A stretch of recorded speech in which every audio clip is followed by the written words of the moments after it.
Regulatory conditions are among the factors affecting small and medium enterprises and entrepreneurship. In the recent years, progress has been made to reduce the cost of regulatory compliance in different areas. However, the complexity of regulatory procedures in areas of licenses, insolvency and taxes are among the obstacles in the entrepreneurial sector.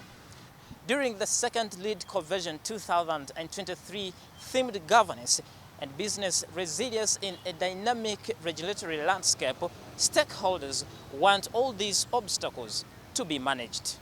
We're talking about over-regulation, sometimes double regulation, and that's a real challenge. So today we're discussing how do boards navigate these waters? How do boards ensure that they're compliant, but also manage the cost of compliance? Because regulation can be very expensive. I mean, in the insurance industry, we've seen increasing regulation, the capital adequacy requirements, the ratios are very high right now, and a lot of companies are going to have to reorganize themselves. We need boards that are resilient, that are going to adapt to change very quickly. Regulating different particular industries. And I think one of the rallying call from the members is, can we have a consolidation of regulation to ensure that we get more benefit out of regulators and also manage the management time that goes on with dealing with different regulators. It's a discussion that has started, and thankfully we're also happy that the regulators themselves are also having that discussion to ensure that they consolidate regulation for the good of the regulators and also the regulated entities. So I think it's a welcome development, and we look forward to developments that will come out of that. Some records indicate that regulatory assessment impact is one way of reducing the cost of regulatory compliance. However, Gertrude Karugaba, the chairperson lead, says that there is a need to integrate all these regulatory companies. So in due course, it is the right thing to do, to try and integrate and reduce the cost of compliance. But in the short term, we need to develop the capabilities, the competencies at regulatory level in order to bridge that gap.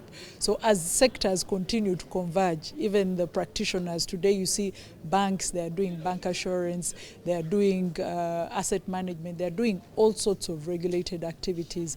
As we move more in that direction, as practitioners, we will begin to see that regulators have no choice but to collaborate and to work closely to reduce the cost of compliance, but also to achieve consistency. Because if each regulator does their own thing, you will find that even the reports, the returns that are filed are not consistent. And overall, when you have a boomerang effect, you find that, again, customers, policyholders are the ones who will suffer if things are not regulated properly. So the goal is to integrate, but in the short term, one of the things we need to realize is that sometimes regulation shows up, over-regulation and maybe double regulation comes up when organizations are acting in silos. They're not consulting each other, checking with each other's regulations, and sometimes we also maybe don't inform our legislatures in Parliament enough, and they don't do enough research. That's why organizations like LEAD exist, to give this information. We're doing research.